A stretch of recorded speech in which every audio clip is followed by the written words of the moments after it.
সমাজে বিবদমান দুইটা গ্রুপকে যদি মিলিয়ে দাও, এটা নামাজ রোজা সাদাকার চেয়ে বেশি সওয়াব তুমি পাবে। যদি আমরা বিবাদ দেখি কি করব? মিলিয়ে দিব। কখনো আমরা ঝগড়া আরো বাড়িয়ে দিব না। আল্লাহর হাবিব সাল্লাল্লাহু আলাইহি ওয়াসাল্লাম তিনি এই কাজটা করতেন। মক্কা থেকে মদিনায় গেলেন, মদিনায় আউস খাজরাজ দুইটা গোত্র, বছরের পর বছর যুদ্ধ, উনি যেই মিলিয়ে দিলেন। প্রত্যেকের একটা প্রাইভেট এরিয়া আছে, কারো ব্যক্তিগত কোনো ইস্যু নিয়ে আমরা নাক গলাতে পারবো না। কারো মোবাইল ধরে মোবাইলের গ্যালারি চেক করা, কারো ইনবক্স চেক করা, কাউকে না বলে কারো চিঠি পড়ে ফেলা, উকি মারা, আড়ি পাতা, এগুলো হারাম। নিঃসন্তান দম্পতি আমি দেখেছি, তাদেরকে পেলে অনেকে, ভাই কি সমস্যা, কয় বছর হইল, বাচ্চা নিচ্ছেন না কেন, কবে হবে, কার সমস্যা, আপনার সমস্যা না ভাবির সমস্যা, বেটা তোর কি সমস্যা এটা বল। একজন নিঃসন্তান দম্পতি তারা কি স্ট্রাগলের মধ্য দিয়ে যায় আপনি জানেন? এটা তার জন্য পরীক্ষা। ওই পরীক্ষার মধ্যে আপনি খুঁচিয়ে খুঁচিয়ে তাদেরকে বিব্রত করে একটা পরিস্থিতিতে ফেলা, এম্বারাসিং একটা সিচুয়েশনে ফেলা, এটা হারাম। এই ম্যানারগুলো ইসলাম আমাদেরকে ধরে ধরে শেখায়। আমি যে সূরাটি থেকে আপনাদের সাথে কিছু কথা শেয়ার করব, সূরাটার নাম হচ্ছে সূরাতুল হুজুরাত। কি সূরা? সূরাতুল হুজুরাত। এটা মাদানী সূরা, মদিনাতে নাজিল হয়েছে, একেবারে শেষ দিকে, মাদানী জিন্দেগির শেষ দিকে, 9ম হিজরিতে নাজিল হয়েছে, তার মানে একেবারে শেষ দিকে। এটা কোরআনের সূরার যে ধারাক্রম সে অনুযায়ী 49 নম্বর সূরা এবং সূরার আয়াত সংখ্যা 18। এই সূরাটাকে সূরাতুল আখলাক বলা হয়, মানে আমাদের আখলাক যাতে সুন্দর হয় এরকম 10টা কমান্ডমেন্টস আল্লাহ তাআলা ইনস্ট্রাকশন এই সূরাতে দিয়েছেন। আমাদের সমাজটা যাতে পিসফুল সোসাইটি হয়, হ্যাঁ, আল্লাহ তাআলা কিছু মোরাল স্ট্যান্ডার্ড, কিছু ইথিক্যাল স্ট্যান্ডার্ড, কিছু ম্যানার আমাদেরকে শিখিয়েছেন। কোরআন কিন্তু আমাদেরকে ম্যানার শিখায়। কি শিখায়? ম্যানার্স শিখায়। আজকে দেখবেন যে কোরআন আমাদের কি কি ম্যানার্স শিখায়। আমাদের সমাজটা যাতে একটা পিসফুল সোসাইটি হয়, শান্তিপূর্ণ সমাজ হয়, কোরআন কিছু আমাদেরকে এথিক্যাল স্ট্যান্ডার্ড বেঁধে দিয়েছে। আজকে আমরা এগুলো জানবো যে কি কি ম্যানার কোরআন আমাদেরকে মেনটেন করতে বলে, পালন করতে বলে। এবং আপনি আলোচনাটা পুরোটা শুনে আপনি নিজেই বুঝবেন যে আসলেই এই ম্যানার্সগুলো, এথিক্যাল স্ট্যান্ডার্ডগুলো, এই ভ্যালিউসগুলো যদি আমরা আমাদের সমাজে অ্যাপ্লাই করি, আমাদের সোসাইটিটা একটা শান্তিপূর্ণ সোসাইটি হয়ে যাবে ইনশাআল্লাহ। তাহলে কি কি ইনস্ট্রাকশন আল্লাহ তাআলা দিলেন to make our society a peaceful society, আমরা এটা দেখব। 1 নম্বরে আল্লাহ তাআলা যে ইনস্ট্রাকশনটি দিয়েছেন, শুরুতে বলে রাখা ভালো, মৌলিকভাবে 10টি দিক নির্দেশনা আল্লাহ তাআলা দিয়েছেন আমাদের সমাজটাকে শান্তিপূর্ণ করার জন্য। 10টা ম্যানার আল্লাহ তাআলা শিখিয়েছেন। আওয়াজ করে বলেন তো মোট কয়টি নির্দেশনা? 10টি। আমরা গুনে গুনে সামনের দিকে আগাবো। 1 নম্বরে আল্লাহ তাআলা বললেন, ইয়া আইয়ুহাল্লাযীনা আমানু লা তুকদ্দিমু বাইনা ইয়াদাইল্লাহি ওয়া রাসূলিহি ওয়াত্তাকুল্লাহ ইন্নাল্লাহা সামিউন আলীম। ওহে বিশ্বাসীরা, তোমরা আল্লাহ আল্লাহর রাসূল তোমাদেরকে যা করতে বলে এইটার চেয়ে বেশি অ্যাডভান্স হয়েও না, অতটুকুতেই থাকো, ওইটাতেই কল্যাণ, ওইটাতেই বরকত। আল্লাহ আল্লাহ রাসূলের চাইতে বেশি বোঝা যাবে না, ওনারা যেটা বলেছেন এটাই ফাইনাল। মা কানা লিমুমিনিন ওয়ালা মুমিনাতিন ইযা কাদাল্লাহু ওয়া রাসূলুহু আমরান আইয়াকুনা লাহুমুল খিয়ারাতু মিন আমরিহিম। আল্লাহ আল্লাহ রাসূল যদি আমাদেরকে কোনো নির্দেশনা দেয়, তখন কোনো বিশ্বাসীর জন্য এটা মানলেও চলে, না মানলেও চলে, এরকম ভাবা যাবে? আল্লাহ রাসূলের পক্ষ থেকে, আল্লাহর পক্ষ থেকে একটা আদেশ আসছে, এখন এই আদেশ আপনি মানলেও হয়, না মানলেও হয়, এরকম নাকি ব্যাপারটা বলেন তো? বরং মানতেই হবে। বরং কি? মানতেই হবে। এটা কম্পালসারি, এটা অপশনাল না। তাহলে সমাজকে শান্তিপূর্ণ করার 1 নাম্বার গাইডলাইন হচ্ছে আল্লাহ রাসূলের পক্ষ থেকে যে নির্দেশনা আসবে এটা আপনাকে কম্পালসারি টু অ্যাবাইড বাই, এটা মানতেই আপনাকে হবে। এবং রাসূল সাল্লাল্লাহু আলাইহি ওয়াসাল্লাম যেটা শিখিয়েছেন ওইটাই স্ট্যান্ডার্ড, এর চেয়ে আর ভালো করা যায় না। এক সাহাবী বেশি ইবাদত করতে যেয়ে বললেন যে আমি আজ থেকে সারা রাত তাহাজ্জুদ করব, রাতে আর ঘুমাবো না। আরেক সাহাবী বললেন আমি সারা বছর রোজা রাখবো, আমি আর রোজা ভাঙবো না। আরেক সাহাবী বলে আমি আমার স্ত্রীদের কাছে যাব না, আমি সন্ন্যাসী জীবনযাপন করব। তো রাসূল সাল্লাল্লাহু আলাইহি ওয়াসাল্লাম শুনে অপছন্দ করলেন, বললেন তোমরা নাকি এমন এমন বলেছ, আমি তো বিশ্বনবী রাহমাতাল লিল আলামিন, আল্লাহর হাবিব, আমি তো কোনো দিন রোজা রাখি, আবার কোনো দিন রাখি না। সোম বৃহস্পতিবারে রাখি, অন্যান্য দিন তো রাখি না। আবার রাতে আমি ঘুমাই, আবার তাহাজ্জুদও পড়ি, আবার আমি স্ত্রীদের সাথেও মেলামেশা করি। তো আমার এই ব্যালেন্স লাইফ লিড করেও তো আমি আল্লাহর শ্রেষ্ঠ হতে আমার কোনো সমস্যা হয় নাই, তোমাদের কি সমস্যা হলো? সুবহানাল্লাহ। দেখেন, ইসলাম খুব ব্যালেন্সড অ্যাপ্রোচে বিশ্বাস করে, ভারসাম্যপূর্ণ জীবন বিধান। তার মানে রাসূল সাল্লাল্লাহু আলাইহি ওয়াসাল্লাম যেটা শিখিয়েছেন ওইটাই স্ট্যান্ডার্ড। আপনি কি রাসূল সাল্লাল্লাহু আলাইহি ওয়াসাল্লামের চেয়ে বেশি মুত্তাকি হতে পারবেন? বুঝে থাকলে আওয়াজ করে বলুন, আল্লাহ রাসূলের চেয়ে বেশি বুজুর্গ হওয়া সম্ভব? মুত্তাকি হওয়া সম্ভব? আল্লাহওয়ালা হওয়া সম্ভব? তিনি যেটা শিখিয়েছেন ওইটাই স্ট্যান্ডার্ড। তাহলে প্রথম দিক নির্দেশনা হচ্ছে আল্লাহ রাসূলের চেয়ে বেশি বোঝা চলবে। ওনারা যে নির্দেশনা দিয়েছেন সেটা মানলেই জীবনের সুখ, সেটা মানলেই কি 1 নম্বর গাইডলাইন। সমাজ যদি শান্তিপূর্ণ সমাজ আমরা পেতে চাই, পিসফুল সোসাইটি যদি পেতে চাই। 2 নম্বর গাইডলাইন হচ্ছে আল্লাহ তাআলা বলছেন, ইয়া আইয়ুহাল্লাযীনা আমানু লা তারফাউ আসওয়াতাকুম ফাওকা সাওতিন নাবিক ওয়া লা তাজহারু লাহু বিল কওলি কাজাহরি বা'দিকুম লিবা'দিন আন তাহবাতা আ'মালুকুম ওয়া আনতুম লা তাশউরুন। ওহে বিশ্বাসীরা, নবীর কণ্ঠের চাইতে তোমাদের কণ্ঠকে উঁচু করো না, খবরদার। যদি করো, নিজেরা নিজেদের সাথে যেভাবে কথা বলো, নবীর সাথে যদি এভাবে কথা বলো, তাহলে তোমাদের সব আমলগুলোকে বাতিল করে দিবে কে? এই আয়াত নাজিলের একটা প্রেক্ষাপট আছে। বনু তামিম গোত্রের লিডার কে হবে এটা নিয়ে ডিসকাশন হচ্ছিল। তো আবু বকর রাদিয়াল্লাহু তাআলা আনহু বললেন, আমি চাই উনি হোক লিডার। ওমরে ফারুক বলে, না না না, উনি না, আপনি বুঝতে পারেন নাই, আমি চাই ইনি হোক। আবু বকর বলে, ওমর তুমি ঠিক বলো না, আমি বললে তুমি খুলে উল্টাটা বলো, উনি হইলে ভালো হয়। ওমরে ফারুক বলে, না না না, উনি না, উনি হইলে। এই যে উনি উনি করে দুইজন তর্ক বিতর্ক করতে করতে ওনাদের কণ্ঠটা রাসূল সাল্লাল্লাহু আলাইহি ওয়াসাল্লামের কণ্ঠের চাইতে একটু উঁচু হয়ে গেল, যেটা দেখতে অনেকটা অশোভন ছিল, সুন্দর দেখাচ্ছিল না। তো রাসূল সাল্লাল্লাহু আলাইহি ওয়াসাল্লাম সামনে বসা, ওনার সামনে উঁচু গলা করে কেউ কথা বলবে, এটা আল্লাহ বরদাশত করলেন না। আরশের উপর থেকে আল্লাহ তাআলা আয়াত নাজিল করলেন, লা তারফাউ আসওয়াতাকুম ফাওকা সাওতিন নবী, খবরদার নবীর কণ্ঠের চাইতে যেন তোমাদের কণ্ঠ উঁচু হয়ে না যায়। যদি যায় তাহলে তোমাদের আমলগুলো বাতিল হয়ে যাবে। এবং নিজেরা নিজেদেরকে যেভাবে ডাকো সেভাবে ডেকো না, এরকম করলে আমল বাতিল হয়ে যাবে। তো আল্লাহ তাআলা এখানে আদব শিক্ষা দিলেন যে রাসূল সাল্লাল্লাহু আলাইহি ওয়াসাল্লামের সামনে কথা বলতে গেলে খুব ভদ্র ভাষায় কথা বলতে হবে, শালীন ভাষায় কথা বলতে হবে। মজার ব্যাপার হচ্ছে, আপনারা জানেন কিনা জানি না, যারা হজ উমরা করেছেন আপনারা দেখবেন যে রাসূল সাল্লাল্লাহু আলাইহি ওয়াসাল্লামের পবিত্র কবরের উপর এই আয়াতটা এখনও লেখা আছে যে লা তারফাউ আসওয়াতাকুম ফাওকা সাওতিন নবী, নবীর কণ্ঠের চাইতে যেন কণ্ঠ উঁচু হয়ে না যায়।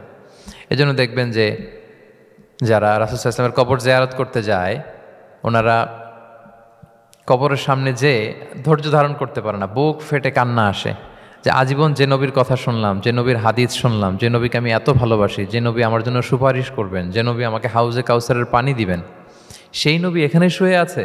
এটা ভাবতেই মুমিন হৃদয়ে বাঁধ ভাঙা কান্নার জোয়ার আসে, হাউমাউ করে কাঁদতে ইচ্ছে করে, কিন্তু ওখানে আওয়াজ করা যায় না, কারণ ওখানে লেখা লা তারফাউ আসওয়াতাকুম ফাওকা সাওতিন নবী, নবীর দরবারে বড় গলায় আওয়াজ করে কোনো শব্দ উচ্চারণ করা যাবে না। খুব ভদ্র বিনম্র চিত্তে রাসূল সাল্লাল্লাহু আলাইহি ওয়াসাল্লামের রওজার সামনে দাঁড়িয়ে আমরা সালাম পাঠ করি।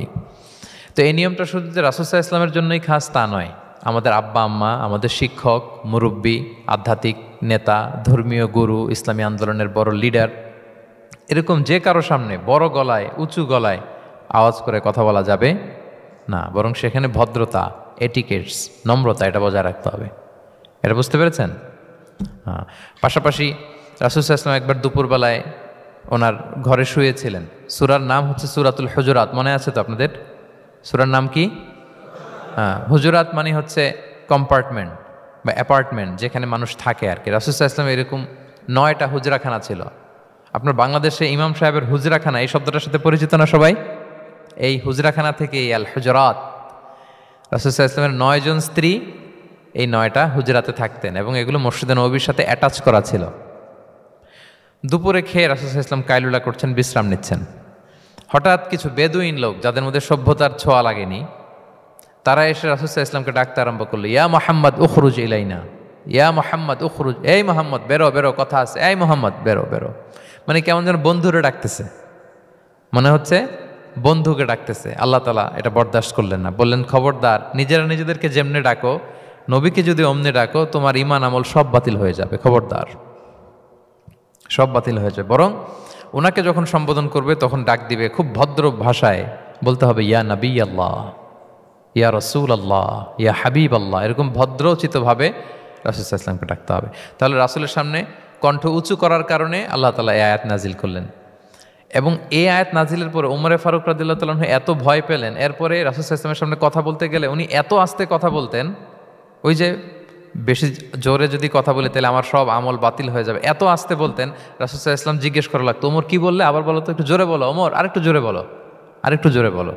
সুবহানাল্লাহ। মানে এত মিন করে এত ক্ষীণ ক্ষীণ শব্দে ওমর ফারুক কথা বলতে লাগলেন যে রাসূল সাল্লাল্লাহু আলাইহি ওয়াসাল্লামের বুঝতে কষ্ট হচ্ছিল কথা। তখন তিনি বলতেন, ওমর আরেকটু জোরে বলো না। কি বললে বুঝলাম না, আরেকটু জোরে বলো। ওনারা এতটা ভয় পেয়েছিলেন এই আয়াত নাজিল হওয়ার পরে। তাহলে 2 নাম্বার ইনস্ট্রাকশন হচ্ছে মুরব্বী, শিক্ষক, ওস্তাজ, ধর্মীয় গুরু, আধ্যাত্মিক নেতা, ইসলামী আন্দোলনের বড় নেতা, এরকম রেসপেক্টেড কারো সামনে উচ্চবাচ্য করে কথা বলা উচিত না। এটা আদবের খেলাফ, শিষ্টাচারের খেলাফ। আর আমরা বলেছি এই সূরাটা আমাদের শিষ্টাচার নিয়ে কথা বলে, সামাজিক রীতিনীতি, শিষ্টাচার, এটিকেটস নিয়ে কথা বলে। তাহলে এই যে 2টা ইনস্ট্রাকশন গেল। 3 নম্বর ইনস্ট্রাকশন হচ্ছে আল্লাহ তাআলা বললেন, ইয়া আইয়ুহাল্লাযীনা আমানু, ওহে বিশ্বাসীরা, ইন জাআকুম ফাসিকুম বিনাবাইন ফাতাবায়ানু, কোনো পাপাচারী যদি কোনো নিউজ নিয়ে আসে, বিশ্বাস করার আগে নিউজটা যাচাই করে নিও।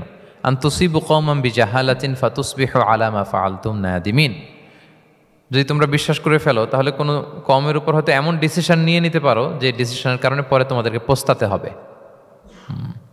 তাহলে 3 নাম্বার ইনস্ট্রাকশন হচ্ছে নিউজ একটা শুনলেই বিশ্বাস করা যাবে, এটাকে ভেরিফাই করতে হবে। কি করতে হবে?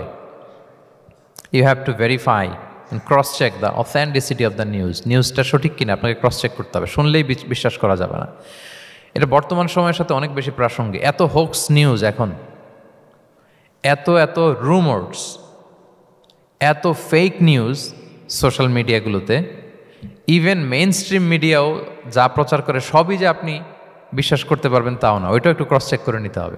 এদেরও কিছু প্রোপাগান্ডা থাকে আবার, হ্যাঁ, এরাও নিউজকে এমনভাবে অনেক সময় করে তাদের সুবিধার্থে। সো আপনার চোখ কান খোলা রেখে অনেকগুলো নিউজ একসাথে মিলিয়ে তারপরে বিশ্বাস করতে হবে। কিন্তু আমাদের সরল মনা অনেক ভাইদের যেটা হয়, ফেসবুকে একটা কিছু দেখি আমরা মনে করি যেটা সঠিক, ফলে কি করি? শেয়ার দিয়ে ফেলি।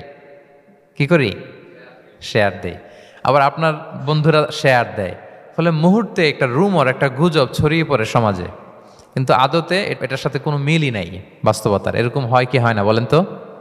দেখেন ইসলাম কত সুন্দর একটা নিউজকে ভেরিফাই করার জন্য আমাদেরকে নির্দেশ দিয়েছে। ফাতাবাইয়ানু মানে ক্রস চেক করো।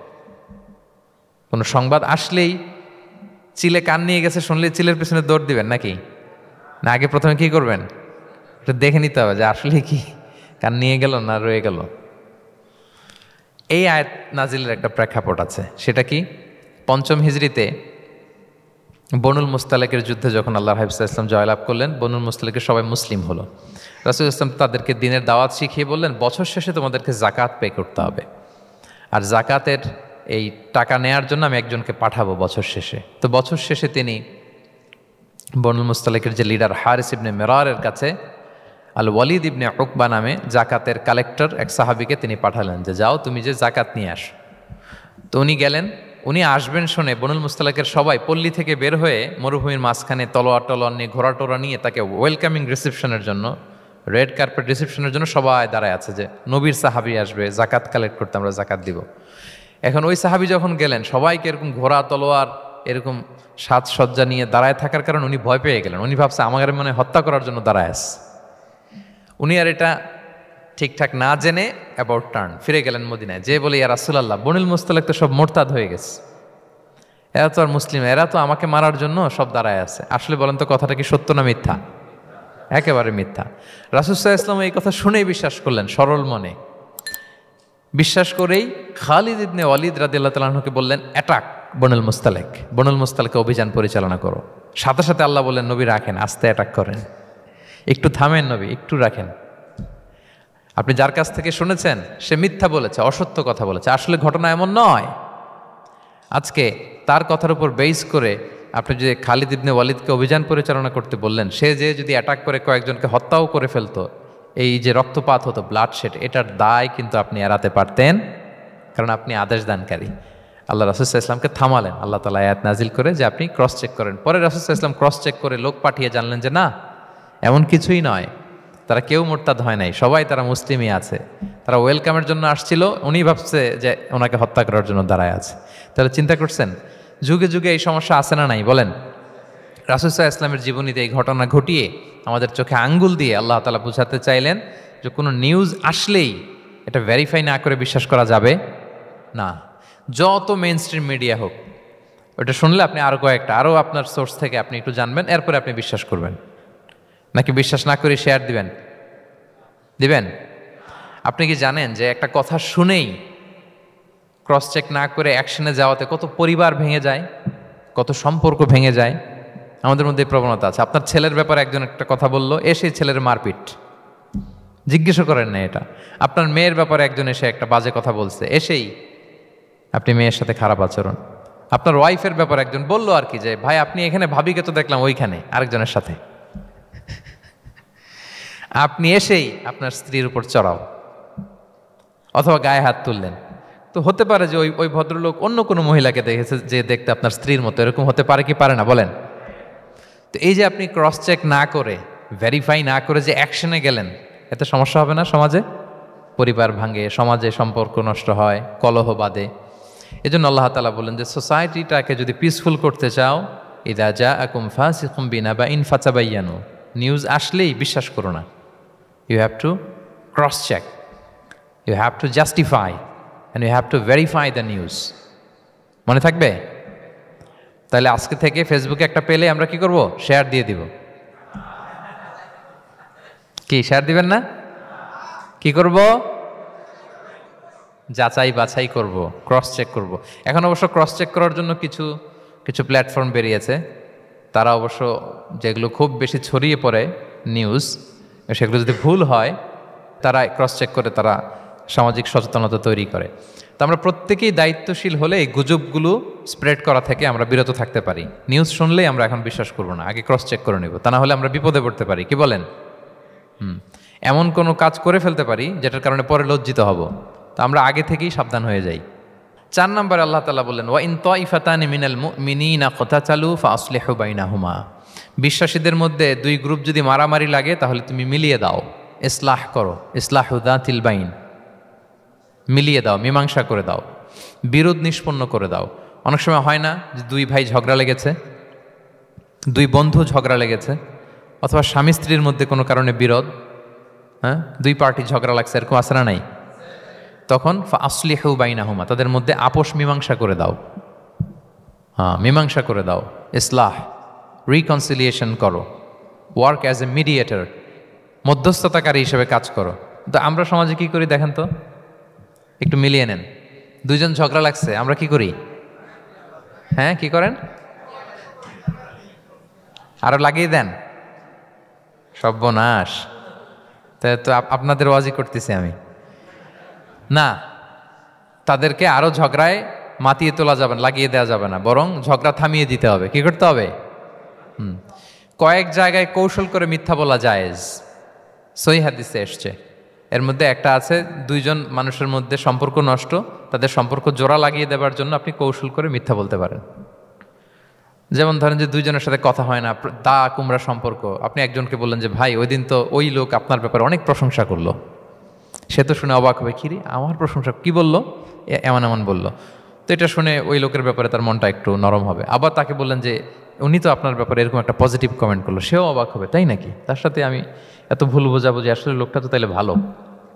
এই যে 2 জনকে আপনি এমন কিছু কথা কৌশল করে বললেন, ফলে তাদের মধ্যে একটা হৃদ্যতা তৈরি হবে। হঠাৎ দেখবেন যে একজন আরেকজনকে দেখে সালাম দিয়ে কথা বলে কোলাকুলি করে সেই আগের যেই শত্রুতা সব নিমেষে শেষ হয়ে গেছে। ঠিক কিনা বলেন?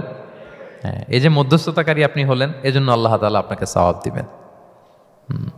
তাহলে বিবাদমান 2 গ্রুপ দেখলে আমরা আজ থেকে আরো ঝগড়া লাগিয়ে দিব না মিলিয়ে দিব? রাসূল সাল্লাল্লাহু আলাইহি ওয়াসাল্লাম বলেন, আলা উখবিরুকুম বিআফদালা দারাজাতিন মিন সাদাকাতি ওয়াস সিয়ামি ওয়াস সালাহ, নামাজ, রোজা, সাদাকা, এর চেয়েও একটা বড় মর্তবার ভালো কাজ আছে, সেটা কি আমি তোমাদের বলবো না? সাহাবারা বলল, বলেন। আল্লাহ রাসূল সাল্লাল্লাহু আলাইহি ওয়াসাল্লাম বললেন, সেটা হচ্ছে ইসলাহু যাতিল বাইন, 2 পক্ষকে মিলিয়ে দেয়া, বিবাদমান 2 গোষ্ঠীকে কি করা? মিলিয়ে দেয়া। এটা নামাজ, রোজা, সাদাকা, এর চেয়েও বেশি সওয়াবের কাজ। দেখেন আমরা ইসলামটা বোঝার ক্ষেত্রে আমাদের কত ল্যাকিংস। আমরা মনে করি শুধু লম্বা দাড়ি রাখলাম, তাসবিহ একটা নিলাম, আর জিকির করতেছি দিন রাত এক করে, এরপরে নামাজ পড়তে পড়তে কপালে দাগ ফেলে, এই বোধহয় ভালো কাজ, এই সব ভালো আমি করে ফেললাম। কিন্তু দেখেন রাসূল ইসলাম বলেছে না, সমাজে বিবাদমান 2টা গ্রুপকে যদি মিলিয়ে দাও, এটা নামাজ, রোজা, সাদাকার চেয়ে বেশি সওয়াব তুমি পাবে। তাহলে এখন থেকে যদি আমরা বিবাদ দেখি কি করব? মিলিয়ে দিব, কখনো আমরা ঝগড়া আরো বাড়িয়ে দিব না। আগুন যদি লাগে সেখানে পানি ঢালবো নাকি তেল ঢালবেন? কি ঢালবেন? অনেকে কি ঢালে? আরো দাউ দাউ করে জ্বালাতে চায়। না না, এটা করা যাবে না, বরং আমরা মিলিয়ে দিব ইনশাআল্লাহ। বলেন সবাই। আল্লাহর হাবিব সাল্লাল্লাহু আলাইহি ওয়াসাল্লাম তিনি এই কাজটা করতেন। মক্কা থেকে মদিনায় গেলেন, মদিনায় আউস খাজরাজ দুইটা গোত্র, বছরের পর বছর যুদ্ধ, উনি যেই মিলিয়ে দিলেন। রাসূল সাল্লাল্লাহু আলাইহি ওয়াসাল্লাম এই যে সংলাপ, তারপর রিকনসিলিয়েশন, মিডিয়েশন, মধ্যস্থতা, এগুলোতে এক্সপার্ট ছিলেন।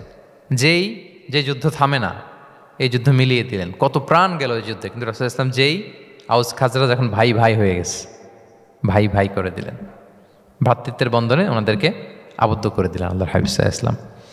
এবং সহিহ বুখারীতে একটা বাব আছে, বাবের শিরোনাম হচ্ছে বাবু কওলুল ইমাম ইযহাবু বিনা নুসলিহ বাইনাকুম, মানে আমাকে নিয়ে চলো আমি মিলিয়ে দিব। এটা ছিল রাসূল সাল্লাল্লাহু আলাইহি ওয়াসাল্লামের বিখ্যাত বাণী। ঝগড়া একটা লাগছে, রাসূল সাল্লাল্লাহু আলাইহি ওয়াসাল্লাম বলতেন, আরে আমি আসি না, আমাকে নিয়ে যাও, আমি মিলাই দেবো।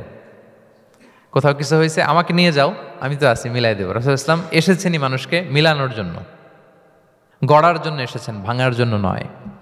তাহলে 4 নাম্বার যেটা আমরা জানলাম, যে বিবাদমান দুই পক্ষকে আমরা কি করব? মনে থাকবে? এই যে আমি শুরুতে বলেছিলাম যে একটা শান্তিপূর্ণ সমাজ যদি আপনি গড়তে চান, তাহলে এই 10টা ইনস্ট্রাকশনের কোনো বিকল্প নাই। এখানে সোশ্যাল নর্মস, কিছু মোরালিটি, কিছু ভ্যালিউজ, বিশেষ করে ম্যানার্স আমাদেরকে শিখিয়েছেন আল্লাহ তাআলা। তাহলে 4টা জানলাম। কয়টা? 5 নাম্বার আল্লাহ বলেন, ইয়া আইয়ুহাল্লাযীনা আমানু লা ইয়াসখার কওমুন মিন কওম আসা আন ইয়াকুনু খায়রাম মিনহুম। ওহে বিশ্বাসীরা, তোমরা একে অপরকে তুচ্ছ তাচ্ছিল্য করো না, হাসি ঠাট্টা করো না, কাউকে সুখরিয়া মানে কাউকে তুচ্ছ করা, কাউকে নিয়ে ব্যঙ্গ করা, হাসি তামাশা করা, এটা করো না, এটা কবিরা গুনাহ। মানে এমন কোনো কথা বলো না যাতে তোমার ভাইয়ের মনে কষ্ট হয়, এরকম কিছু বলা যাবে না। আমরা অনেক সময় এটা করে ফেলি, এমন কথা বলি যেটাতে আরেক ভাই বা আরেক বোন কষ্ট পায়। আমরা খুব সিম্পলি বলি, কিন্তু এটা কবিরা গুনাহ। এটা কি? বিশেষ করে তার আকৃতি নিয়ে আপনি কিছু বলতে পারবেন না, এটা বড় কবিরা গুনাহ। এটাকে বডি শেমিং বলে। কি বলে? বডি শেমিং হারাম। কারণ বডি স্ট্রাকচার, এটাকে আমার ইচ্ছে মতো হয়েছে না আল্লাহ বানাইছে? আচ্ছা, আপনি যে এত সুন্দর ফর্সা, কে বানালো? হ্যাঁ, আবার আরেকজন যে একটু শ্যামবর্ণের, তাকে কে বানালো? আপনি লম্বা, কে বানালো? কেউ খর্বাকৃতির, খাটো, তাকে কে বানালো? তাহলে আপনি আকৃতি নিয়ে তাকে যদি ঠাট্টা করেন, আসলে কি ঠাট্টা কি তাকে করা হলো নাকি আল্লাহকে? কারণ আসল ডিজাইনারটা কে? হুয়াল্লাযী ইউসাউবিরুকুম ফিল আরহামি কাইফা ইয়াশা। আল্লাহ তাআলা তোমাদেরকে যেমন চেয়েছেন ঠিক তেমন মাতৃগর্ভে তোমাদেরকে ডিজাইন করেছেন, তোমাদের আকৃতি দিয়েছেন। এজন্য কারো আকৃতি নিয়ে অবজ্ঞা করা, তুচ্ছ করা, হেয় করা, এটা প্রকারান্তরে আল্লাহকে অবজ্ঞা করার সমান। দ্য ক্রিয়েটর, যিনি স্রষ্টা, তাকে আপনি অবজ্ঞা করেছেন, ঠিক কিনা বলেন? তাহলে এখন কারো আকৃতি নিয়ে কিছু বলবেন? আমরা বাংলাদেশে এরকম বলি না? বেশি মোটা হলে তাকে একটা নাম দিয়ে ফেলি। হ্যাঁ, কি বলি? কি বলেন? মোটু। তারপর কেউ চিকন হলে তাকে একটা নাম দিয়ে ফেলি, চিকন আলী। এরপর ধরেন যে কারো হয়তো নাক ছোট, চোখ ছোট, তাকে চাকমা বলে আমাদের এলাকায়। হ্যাঁ, নাক ছোট চাকমা, তো এটা হইলো? তো সে কি নিজে তার নাককে এরকম বানাইছে? এরকম নানা ধরনের আকৃতির অনেক কিছু হতে পারে। এই যে বডি শেমিং, এটা হারাম। এটা কি? এবং জরিপে এসেছে অনেক বাচ্চারা স্কুলে যেতে চায় না তার দেহের বিভিন্ন আকৃতি নিয়ে, তার বন্ধুরা তাকে টিস করার কারণে। খুব মোটা সে, তাকে নিয়ে তার ফ্রেন্ডরা এমন কথা বলে, সে আর স্কুলে যাওয়ার প্রতি আগ্রহ ফিরে পায় না। এটা কত বড় সামাজিক সমস্যা আপনি খেয়াল করেছেন? হ্যাঁ, কখনো কারো আকৃতি নিয়ে কোনো কমেন্টস করা যাবে? কারণ আকৃতিটা দিয়েছে কে? এটা খবরদার, এটা বড় কবিরা গুনাহ। আব্দুল্লাহ ইবনে মাসউদ রাদিয়াল্লাহু তাআলা আনহু, এই সাহাবী, ওনার পা দুইটা ছিল চিকন চিকন পা। উনি একবার আরাক গাছের চূড়ায় উঠেছেন, মেসোয়াকের ডাল ভেঙে মেসোয়াক করবেন। বাতাসের ঝাপটা, ওনার লুঙ্গিটা একটু সরে গিয়েছে, পা দুইটা দেখা গিয়েছে। তো এত চিকন পা দেখে সাহাবারা সবাই হাসতেছে নিচে। রাসূল সাল্লাল্লাহু আলাইহি ওয়াসাল্লাম বললেন, ব্যাপার কি, তোমরা হাসো কেন?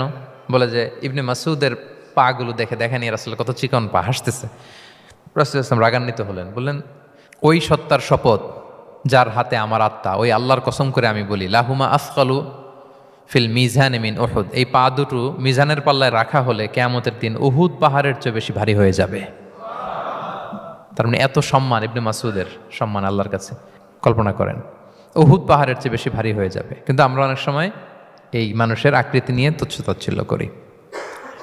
রাসূল সাল্লাল্লাহু আলাইহি ওয়াসাল্লামের একজন স্ত্রী ছিল, নাম সফিয়া। কি নাম? সফিয়া বিনতে হুয়াই ইবনুল আখতাব। উনি আকৃতিতে কিছুটা খাটো ছিলেন এবং একটু স্থূলাকৃতির ছিলেন। তো এটাকে একটু ইঙ্গিত করে আম্মাজান আয়েশা রাদিয়াল্লাহু তাআলা আনহা একবার একটা শব্দ ব্যবহার করেছেন, মানে শব্দ দিয়ে কৌশলে বুঝিয়েছেন তা আনি কসিরা, মানে আপনার সেই খাটো স্ত্রী সফিয়া। নারীদের মধ্যে এটা থাকে স্বাভাবিক, মানবীয় কারণে, একাধিক স্ত্রী হলে মানবীয় কারণে একটু জেলাসি বা একটু কিছু বিষয় থাকে, এটা থেকে মানুষ বেরোতে পারে না, এবং সেটা নবীদের স্ত্রীরাও সেটা থেকে বেরোয়া সম্ভব ছিল না। তো কথা বলতে বলতে এমন একটা শব্দ বললেন যেটা দিয়ে সফিয়া রাদিয়াল্লাহু তাআলা আনহাকে বুঝালেন যে আপনার অমুক স্ত্রী, মানে তিনি আকৃতিতে কিছুটা খাটো এবং কিছুটা স্থূলাকৃতির। এই শব্দটা রাসূল সাল্লাল্লাহু আলাইহি ওয়াসাল্লাম পছন্দ করলেন না। বললেন, আয়েশা এটা তুমি কি বললে? আয়েশা তুমি কি জানো, লাকুত কুলতি কালিমা, তুমি এমন একটা শব্দ বলেছ সফিয়ার ব্যাপারে, লাউ মুজিজাত বিমা ইল বাহরি লা মাজহাজাতহু, এই শব্দটা যদি নীল সাগরে ছেড়ে দেওয়া হয় তাহলে এই শব্দের পঙ্কিলতার কারণে নীল সাগরের পানি মুহূর্তেই কালো হয়ে যাবে। আর এরকম শব্দ যেন আমি না শুনি। আম্মাজান আয়েশা রাদিয়াল্লাহু তাআলা সচেতন হয়ে গেলেন, আর কখনো এরকম বলেননি। দেখেন, রাসূল সাল্লাল্লাহু আলাইহি ওয়াসাল্লাম কখনো এই বডি শেমিংকে স্পেস দিতেন না, কখনো না। আমরা এগুলোকে ছোট মনে করি, কিন্তু যাকে আপনি বলেন সে অনেক কষ্ট পায় মনে, সে খুব মনে কষ্ট পায়, এজন্য এটা বলা যাবে না, খবরদার। রাসূল সাল্লাল্লাহু আলাইহি ওয়াসাল্লাম বলেন, ইন্নাল আবদা লা ইয়াতাকাল্লামু বিল কালিমাতি মা ইয়াতাবায়ানু ফিহা ইয়াজিল্লু বিহা ফিন্নার। মানুষ অনেক সময় মুখ ফসকে এমন কমেন্ট করে ফেলে অন্যের ব্যাপারে, এটা দিয়ে সে মাঝে মাঝে জাহান্নামী হয়ে যায়, কিন্তু সে ভাবেই নাই এই শব্দে আমাকে জাহান্নামে ঢুকাবে। কারণ এই মুখ দিয়ে যা বেরোয় এটা বলতে অনেক সাবধানে। রাসূল সাল্লাল্লাহু আলাইহি ওয়াসাল্লাম বলেছেন, দুইটা অঙ্গের গ্যারান্টি যদি কেউ আমাকে দেয় আমি তাকে জান্নাতের গ্যারান্টি দেই। মাইয়াদমান লি মা বাইনা লিহিয়াইহি ওয়া মা বাইনা রিজলাইহি আদমান লাহুল জান্নাহ। দুই অঙ্গের গ্যারান্টি যে দেয় তাকে আমি জান্নাতের গ্যারান্টি দেই। এক হচ্ছে দুই চোয়ালের মাঝখানে যা আছে, মানে জিহ্বা, এই জিহ্বার গ্যারান্টি যদি দেয়। আরেকটা হচ্ছে দুই পায়ের মাঝখানে যা আছে, মানে মানুষের প্রাইভেট। এই দুইটা অঙ্গের গ্যারান্টি যদি কেউ দেয় যে এই দুই অঙ্গ দিয়ে আমি কোনো পাপ কাজ সংগঠিত করব না, বিশ্বনবী সাল্লাল্লাহু আলাইহি ওয়াসাল্লাম বলেন আমি আমার ওই উম্মতকে জান্নাতের গ্যারান্টি দেই। তাহলে তুচ্ছ তাচ্ছিল্য ঠাট্টা বিদ্রুপ করা যাবে না। 6 নম্বরে, ওয়ালা তালমিজু আনফুসাকুম, তোমরা অন্যের বদনাম করে বেরিও না। লামজ আসছে লুমাজা থেকে, ওয়াইলুল লিকুল্লি হুমাজাতিল লুমাজা, যে প্রকাশ্যে অন্যের বদনাম করে বেড়ায়, অন্যের দোষ খুঁজে বেড়ায়। একদল লোক আছে দেখবেন শুধু অন্যের দোষ খোঁজে, নিজের দিকে আঙ্গুল যায় না। কিন্তু এইভাবে আরেকজনের দিকে আঙ্গুল দিলে যে 3টা আঙ্গুল নিজের দিকে যায়, এটা আবার ভুলে যায়। কাউকে যদি আমি এরকম করি, আমার দিকে কয় আঙ্গুল বলেন? এই 3টা কার দিকে? আর আরেকজনের দিকে 1 আঙ্গুল। তো কাউকে কিছু বলার আগে 3 বার নিজেরটা ভাববেন যে নিজে কি করেন। ওয়ালা তালমিজু, অন্যের বদনাম করো না, প্রকাশ্যে অন্যের দোষ খোঁজো না। সবচেয়ে বুদ্ধিমান সে যে নিজের দোষ খোঁজে, নিজের সমালোচনা যে করতে পারে সেই সর্বাপেক্ষা বুদ্ধিমান। কিন্তু আমরা একদল আছে শুধু সমালোচনা, ওর এই সমস্যা, ওর এইটা, ওর মানে তার দায়িত্ব হচ্ছে সবার সমস্যা বের করা। এরকম দায়িত্বপ্রাপ্ত কিছু লোক আছে না? নাই? সবাই না, এগুলো থেকে আমাদের বেরিয়ে আসতে হবে। অন্যের দোষ খোঁজা বাদ দিতে হবে, দোষ খুঁজলে নিজের দোষ খুঁজতে হবে। আমরা আত্মসমালোচনা করবো। খেয়াল রাখবেন, সবচেয়ে ভালো হচ্ছে আত্মসমালোচনা। সবচেয়ে ভালো কি? তারপরে মোটামুটি ভালো হচ্ছে আলোচনা, আর সবচেয়ে খারাপ হচ্ছে সমালোচনা। কিন্তু আমরা সবচেয়ে করি বেশি কোনটা? এটা চেঞ্জ করতে হবে, আত্মসমালোচনা বাড়াইতে হবে। আমি প্রায় একটা কথা বলি, small people talk about people, average people talk about things, great people talk about ideas. ছোট মনের মানুষ যারা, এরা মানুষ নিয়ে কথা বলে, এর এই সমস্যা ওর। মাঝারি ধরনের যারা, এরা বিভিন্ন বিষয় নিয়ে, ঘটনা নিয়ে কথা বলে। গ্রেট মাইন্ড যারা, এরা আইডিয়া নিয়ে কথা বলে, যে এই আইডিয়া ইমপ্লিমেন্ট করলে সমাজের এটা সমাধান হবে, এই আইডিয়া জেনারেট করতে পারলে এইটা কাজ হবে। তো এখন বলেন, আপনি কি ছোট মনের মানুষ হবেন না বড় মনের? অন্যের দোষ খুঁজবো, আর তাহলে কারটা খুঁজবো? ইনশাল্লাহ বলেন সবাই। কটা গেল? 7 নম্বর, ওয়ালা তানাবাজু বিল আলকাব, কাউকে মন্দ উপনামে ডেকো না। মন্দ উপনামে ডেকো না, মানে কাউকে একটা বিশেষ নাম দিও না, তার নামটা সুন্দরভাবে ডাকো। নাম বিকৃতি করা কবিরা গুনাহ। নাম আপনি বলুন হুজুর এটা একটা কথা হইলো, নাম বিকৃতি করছি তো কি হয়েছে? এটা আপনার কাছে সমস্যা নাই। ধরেন যে ওই লোকের নাম আব্দুল্লাহ, আপনার কাছে আব্দুল্লাহ এটা সিম্পল, ধুর আব্দুল্লাহ একটা কিছু হইলো, কিন্তু যার নাম আব্দুল্লাহ তার কাছে এটা অনেক দামি। তার কাছে কি? কারণ এটা তার পরিচয় বহন করে। ধরেন যে আমার নাম কি মিজান, আপনার কাছে মনে হয় আরে মিজান একটা নাম হইলো, তা আমার কাছে তো এটা অনেক গুরুত্বপূর্ণ, কারণ এটা আমার পরিচয় বহন করে। এই নামে মানুষ আমাকে ডাকে, ফলে এটা আমার খুব আদরের, আমার কাছে বড্ড যত্নের, দরদের নামটা। আপনার কাছে নাও হতে পারে। মানুষ প্রত্যেকে তার নিজের নামকে খুব পছন্দ করে। দেখবেন যে মানুষ কাগজ পেলে নিজের নামটা লেখে, সিগনেচার দেয় একটা, দেখবেন দেয়। এরপর দেখবেন যে সি বিচে ঘুরতে গেলে বালুর মধ্যে নিজের নামটা লিখে, দেখবেন লিখে। শুধু তাই না, লিখে আবার একটা লাভ আঁকে, লাভ চারদিকে আঁকে। কেন আঁকে? কারণ এই নামটা সে পছন্দ করে অনেক, এটা তার কাছে গুরুত্বপূর্ণ, আপনার কাছে নাও হতে পারে। এই জন্য প্রত্যেকের নামটা তার কাছে খুব আদরের, যত্নের। তার নামটা আপনি সুন্দরভাবে বলবেন। নাম আপনি বিকৃত করতে পারবেন না। এটা কি গুনাহ? সগীরা কবিরা গুনাহ। এটা আমরা সমাজে করি, নাম বিকৃত করি। না, নাম বিকৃত করা যাবে না। ওয়ালা তানাবাযু বিল আলক, মন্দ নামে ডেকো না। আমাদের সমাজে এটা আছে। দেখবেন যে বাবা মা সুন্দর নাম রেখেছে আবু বকর, ওকে ডাকে বকইরা, আছে না এরকম? তারপর নাম রেখেছে ধরেন আব্দুল কুদ্দুস, ওকে ডাকে। নাম রেখেছে আব্দুল ওয়াক্কাস, ওকে ডাকে। এই বিকৃতি আপনি করতে পারবেন? কারণ কিয়ামতের দিন আপনার নাম ধরে, আপনার বাবার নাম ধরে ডাকা হবে। তুদআউনা ইয়াউমাল কিয়ামাতি বিআসমাইকুম ওয়া আসমাই আবাইকুম। কিয়ামতের দিন তোমার নাম, তোমার বাবার নাম, যখন আপনাকে ডাকবে ফেরেশতারা, আপনার নাম এবং আপনার বাবার নাম ধরে ডাকা হবে। এজন্য রাসূল সাল্লাল্লাহু আলাইহি ওয়াসাল্লাম বলেন, ফাআহসিনু আসমাক, তোমাদের নামগুলো সুন্দর রেখো, নাহলে সেই দিন ডাকবে বল্টুর ছেলে কল্টু দাঁড়াও। তখন এই কোটি কোটি মানুষের সামনে আপনি এই নাম নিয়ে দাঁড়াবেন আর লজ্জায় পড়বেন। আর যদি বলে আব্দুর রহমানের ছেলে আব্দুল্লাহ, আসো, কত সুন্দর। নামগুলো ভালো আলেম দিয়ে ক্রস চেক করে, কনসালটেশন করে এরপরে রাখবেন। আর কাউকে মন্দ নামে কখনো ডাকা যাবে না। তার বংশের কোনো খারাপ কিছু দিয়ে তাকে ডাকা যাবে না। ধরেন একজনের বাবা ছিল চোর, কিন্তু তার সন্তান সে সৎ মানুষ হইতে পারে না। এখন বাবার কথা কি আপনি চোরের পোলা বলে ডাকতে পারবেন? আপনি ডাকবেন না, বলতে পারবেন না, কারণ সে তো ভালো। তাহলে নাম বিকৃত করা, মন্দ উপনামে ডাকা, এটা কবিরা গুনাহ। এটা আমরা কখনো করব? মনে থাকবে প্রিয় ভাইরা? আচ্ছা, 8 নম্বরে আল্লাহ তাআলা বলছেন, ইয়া আইয়ুহাল্লাযীনা আমানু জিতানিবু কাসীরাম মিনায-যন, ওহে বিশ্বাসীরা তোমরা ধারণা থেকে বেঁচে থাকো। ইন্না বা'দা-যন্নি ইসমুন, কিছু কিছু ধারণা আছে এটা পাপ। ধারণা, অ্যাজাম্পশন করে কথা বলা নিষেধ। ধারণার উপর বেস করে কথা বলা যাবে। অনেকে ধারণার উপর কথা বলে। বেশিরভাগ ধারণাই মিথ্যা হয়। ধারণার বেশিরভাগ কি হয়?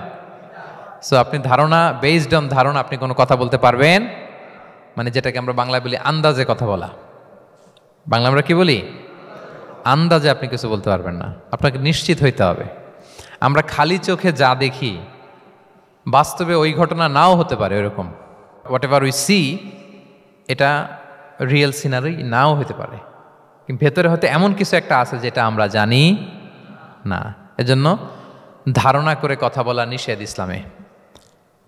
ওয়া ইন্না যন্না লা ইউগনি মিনাল হাক্কি শাইআ, আল্লাহ বলেন ধারণা কখনো সত্যের বিকল্প হতে পারে না। আপনাকে সত্যটা জেনে বলতে হবে, আপনি ধারণার উপর কিছু বলতে। আমরা এরকম সমাজে অনেক করি, অনেক আপনি পাবেন। দেখবেন যে ধরেন যে আপনাকে আপনার এক বন্ধু দেখলো, রিক্সা দিয়ে যাচ্ছেন, আপনার পাশে এক নারী বসা, তো সে অনেক কিছু খারাপ ধারণা করতে পারে। এরকম হয় না সমাজে? এমন হতে পারে যে আপনি আপনার ছোট বোনকে নিয়ে বেরিয়েছেন, হতে পারে না? কিন্তু আপনি তো একটা ধারণা করে ফেললেন অন্য কিছু। বা আপনার ভাগ্নিকে নিয়ে বের হয়েছেন, আপনার খালাকে, আপন খালাকে নিয়ে বেরিয়েছেন কোনো কাজে, ডাক্তারের কাছে, বা কিছু একটা হতে পারে। কিন্তু তাকে দেখেই আমি এদিক সেদিক বলতে আরম্ভ করলাম যে ওকে তো দেখছি এরকম এরকম এরকম, আছে না নাই?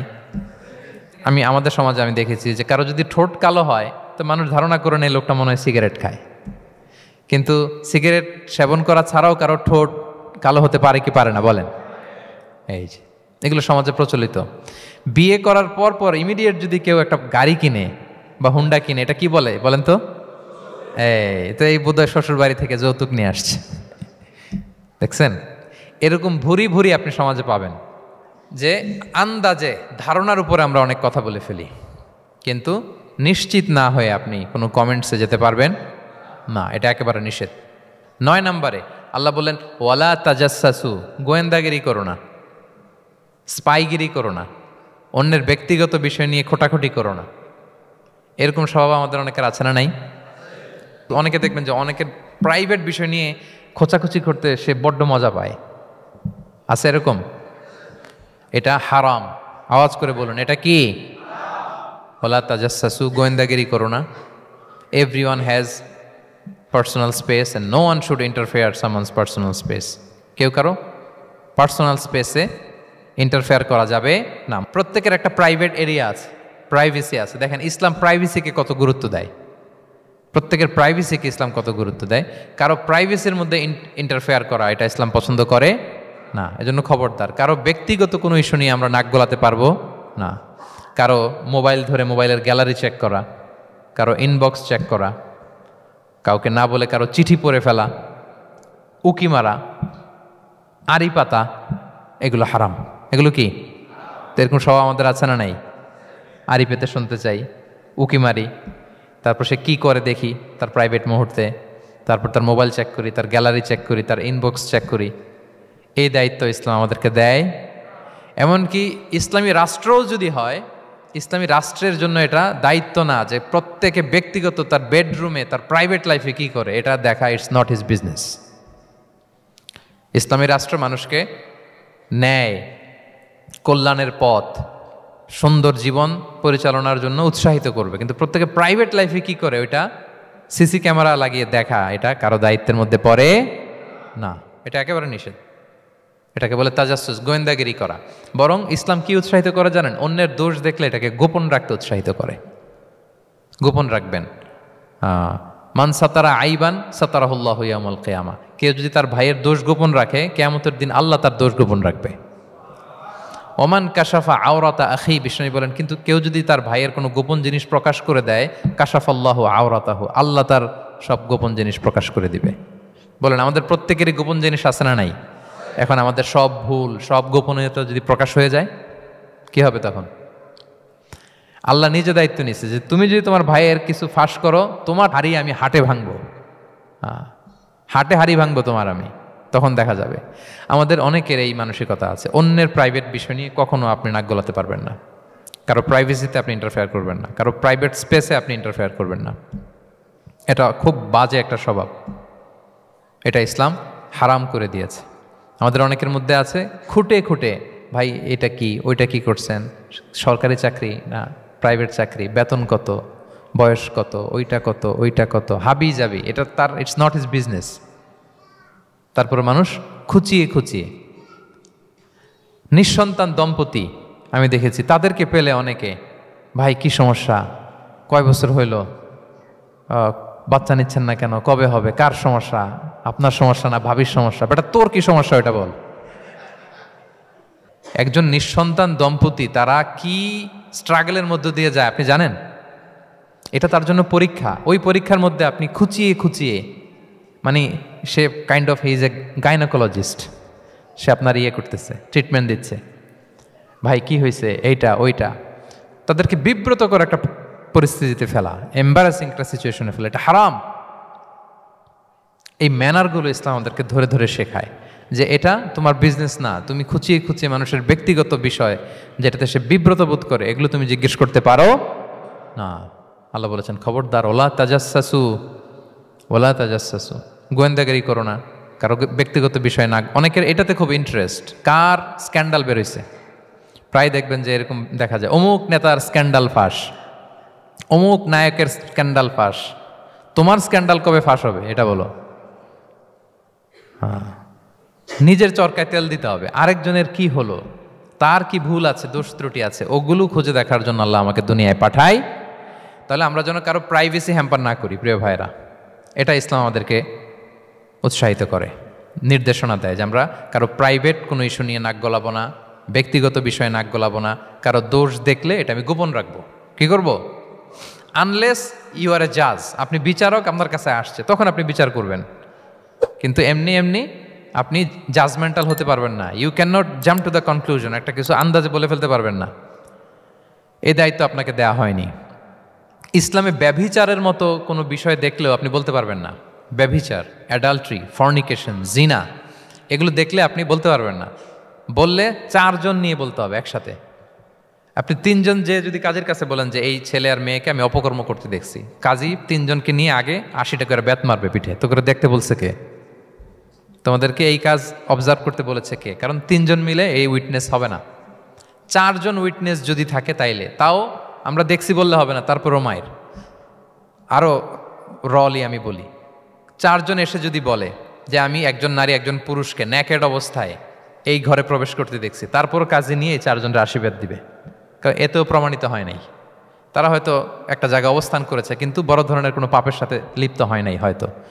তার মানে একেবারে চাক্ষুষ, তাও নারী দিয়ে এই উইটনেস হবে না। 4 জন পুরুষ এই পাপ কাজের চাক্ষুষ সাক্ষী ছিল, এটা যদি বলে, সব কিছু যদি মিলে যায়, তারপরে তাদেরকে শাস্তি দেয়া যাবে। এর আগে সম্ভব না। এটা কোনো মানুষ কোনো পাপ কাজ এইভাবে লোকচক্ষুর সামনে কখনো করে না। তার মানে দেখেন এটা কেন এরকম শক্ত করা হলো, যাতে আপনি না বলেন। কারণ বলতে গেলে আপনি আরো মাইর খাবেন, অপবাদের শাস্তি পাবেন। হ্যাঁ, ইফকের শাস্তি। ইসলাম কিভাবে মানুষের প্রাইভেসিকে হেফাজত করে। কেউ কোনো একটা মানুষ হয়তো কখনো শয়তানের ওয়াসওয়াসায়, নফসের তাড়নায়, বন্ধুর পাল্লায় পড়ে কোনোভাবে সে পাপে জড়িয়ে পড়েছে, আপনি এটাকে ইস্যু বানাচ্ছেন। কিন্তু এমন হতে পারে ওই পাপের পরে সে এমনভাবে তওবা করেছে, এমনভাবে ফিরে এসেছে, এমনভাবে প্র্যাকটিসিং হয়েছে যে সে ভালো কাজ দিয়ে আপনাকেও ছাড়িয়ে গেছে। আপনি আটকায় যাবেন কিন্তু কিয়ামতের দিন ও আটকাবে না। এরকম হতে পারে কি পারে না? তো ওর পিছনে লাগছেন কেন আপনি? আপনি আপনার ইস্যু দেখেন, আপনি কতটা প্র্যাকটিসিং হতে পেরেছেন, আপনি কতটা শুদ্ধাচার আনতে পেরেছেন আপনার জীবনে, সেটা দেখতে হবে। এজন্য খবরদার, ওয়ালা তাজাসসু, গোয়েন্দাগিরি করো না, কারো প্রাইভেট বিষয় নিয়ে নাক গলাতে যেও না। সুবহানাল্লাহ, হোয়াট এ রিলিজিয়ান! কত সুন্দর আমাদের ধর্ম! How lucky we are! আমরা কত ভাগ্যবান যে আল্লাহ তাআলা এই ধর্ম আমাদেরকে দিয়েছেন। এমন বিধান আমাদের জন্য প্রেসক্রাইব করেছেন যেগুলো মানলে আমাদের সমাজটা একটা জান্নাতের বাগান হয়ে যাবে। তাহলে 9 নম্বর ছিল ওয়ালা তাজাসসু, গোয়েন্দাগিরি করুন। আজকে থেকে করবেন। কারো মোবাইল ধরবেন, আর গ্যালারি দেখবেন, কারে কি মেসেজ করছিল পড়তে যাবেন, গোপনে তার ড্রয়ার খুলে তার চিঠি পড়বেন, আড়ি পাতবেন, উকি মারবেন, কারো গোপন বিষয় নিয়ে ইন্টারেস্ট দেখাবেন। কথা বলেন না, দেখাবেন? এগুলো নিয়ে কোনো ইন্টারেস্ট আমরা দেখাতে পারবো না। গোয়েন্দাগিরি আমাদেরকে বাদ দিতে হবে। আল্লাহ আমাদেরকে বোঝার তৌফিক দান করুক। কয়টা গেল? আরেকটা, লাস্ট নাম্বার। আল্লাহ বলেন, সর্বশেষ আল্লাহ বলেন, ওয়ালা ইয়াগতাব বা'দুকুম বা'দা, একে অপরের পরনিন্দা চগলখুরি করো না। ইয়াগতাব মানে গীবা, গীবত করো না। আইয়ুহিব্বু আহাদুকুম আন ইয়াকুলা লাহমা আখিহি মাইতান ফাকারিহতুম, তোমরা কি চাও যে তোমরা তোমাদের মৃত ভাইয়ের গোশত ভক্ষণ করবে? মানে যে ব্যক্তি গীবত করে সে যেন তার মৃত মরা ভাইয়ের পচা গোশত খায়। গীবত করা, গীবত কাকে বলে? রাসূল সাল্লাল্লাহু আলাইহি ওয়াসাল্লাম বলেন, গীবত হচ্ছে যিকরুকা আখাকা বিমা ইয়াকরাহু, তোমার ভাইয়ের অনুপস্থিতিতে তোমার ভাই সম্পর্কে এমন কিছু বলা যেটা শুনলে সে অপছন্দ করে, এমন কিছু বলা যেটা শোনা সে পছন্দ করে না। তো এক সাহাবী বলেন, ইয়া রাসূলুল্লাহ আফারাআইতা ইন কানা ফি মা আকুল, হে আল্লাহর রাসূল, আমার ভাইয়ের মধ্যে যদি আসলেই সেই সমস্যাটা থাকে তাইলেও কি গীবত হবে? রাসূল সাল্লাল্লাহু আলাইহি ওয়াসাল্লাম বললেন, আরে তাইলেই তো গীবত হবে। ওই দোষ যদি থাকে, ওটা তার অনুপস্থিতি যদি বলে বেরো, তাইলেই তো গীবত হবে। আর ওই দোষ যদি না থাকে তাহলে তো অপবাদ হবে, এটা তো আরো বড় গুনাহ, ওটা তো বহতান। তাহলে এই গীবা, ইংরেজিতে বলে ব্যাক বাইটিং, ইংরেজিতে কি বলে? এই ব্যাক বাইটিং, চগলখুরি বা পরনিন্দা, আরবিতে বলে গীবাত। এই গীবত আমরা করব না। কারো কিছু বলা থাকলে আপনি তাকে সরাসরি নাসিহাত করুন। আর দিন ওয়ান নাসিহা, দিন হচ্ছে উপদেশ দেয়া, শুভকামনা করা, তার প্রতি শুভকামনা করে আপনি তাকে বুঝান, সে হয়তো বুঝবে। কিন্তু আপনি তার অনুপস্থিতিতে তার নামে বাজে কথা, মন্দ কথা বলতে পারবেন, এটা অনেক বড় পাপ। একজনের ব্যাপারে আরেকজনের কান ভারী করা, ওর কথা ওর কাছে, ওর কথা ওর করে, এরকম করে সমাজের মধ্যে একটা গিরিঙ্গি লাগায়, আছে না নেই? এটা হারাম। রাসূল সাল্লাল্লাহু আলাইহি ওয়াসাল্লাম বলেন, মেরাজের রাত্রে আমি দেখেছি কিছু লোক লাহুম আদফার মিন নুহাস, তাদের নখগুলো তামা দিয়ে তৈরি, নখর ধারালো, ইয়াখদাশুনা বিহা উজুহাহুম ওয়া সুদুরাহুম, তারা তাদের নিজের নখ দিয়ে নিজের গালের গোশত, বুকের গোশতগুলো টেনে টেনে ছিটছে। রাসূল সাল্লাল্লাহু আলাইহি ওয়াসাল্লাম জিবরাইল ইসলামকে বললেন, মান হুম ইয়া জিবরিল, জিবরিল কারা এরা, এত বড় শাস্তি? জিবরাইল ইসলাম বললেন, হুম আহলুল গীবা মিন উম্মাতিক, এরা হচ্ছে আপনার উম্মতের মধ্য থেকে তারা যারা গীবত করে। তারা কি করে? তাহলে এই গীবতের সাথে আমাদের কোনো সম্পর্ক, এটা থেকে আমাদেরকে বেঁচে থাকতে হবে, এটা করা যাবে না। আমরা অনেকে হালাল ওয়েতে গীবত করি। এইভাবে কিভাবে করে আমি বলি আপনাদের, এইভাবে শুরু করে। এইভাবে কি বলবো ভাই, বললে তো গীবত হয়ে যায়, তারপরও না বললেই না, একটু বলি। শুরুতে কি বললে তো, দেখছেন কিভাবে হালাল করে, বললে তো গীবত হয়ে যায়, এইভাবে স্টার্ট করে। বললে যদি গীবত হয়ে যায় এটা বলা যাবে? আওয়াজ করে বলেন, যেটা বললে গীবত হয়ে যাবে এটা বলা যাবে না। এই অভ্যাসগুলো থেকে আমরা আস্তে আস্তে ফিরে আসবো, ওগুলো আমরা আর বলবো। তাহলে মোট 10টা, কয়টা? এই 10টা যদি আমরা মেনে চলি, সমাজে আর কোনো অশান্তি থাকবে? বিশৃঙ্খলা থাকবে? হানাহানি, মারামারি? সমাজটা একটা শান্তির সমাজ হবে, পিসফুল সমাজ হবে। এই জন্য এই সূরাটাকে বলা হয় সামাজিক রীতিনীতির সূরা, সোশ্যাল এটিকেটস। সামাজিক রীতিনীতি আল্লাহ শিখিয়েছেন আমাদেরকে, ম্যানার শিখিয়েছেন। আজকে বাড়িতে যে সূরাতুল হুজরাতটা পড়বেন, যাদের কাছে আমার এক নজরে কোরআন আছে আগে ওইটা থেকে দেখবেন, এরপর কোনো তাফসির থেকে বঙ্গানুবাদ থেকে বঙ্গানুবাদ দেখবেন, তাফসির পড়বেন, দেখবেন যে ক্লিয়ার হয়ে যাবে। এরপর নিজেই আপনার ফ্যামিলিকে নিয়ে আপনি তালিম দিবেন এই সূরাটার উপর, পারা যাবে তো?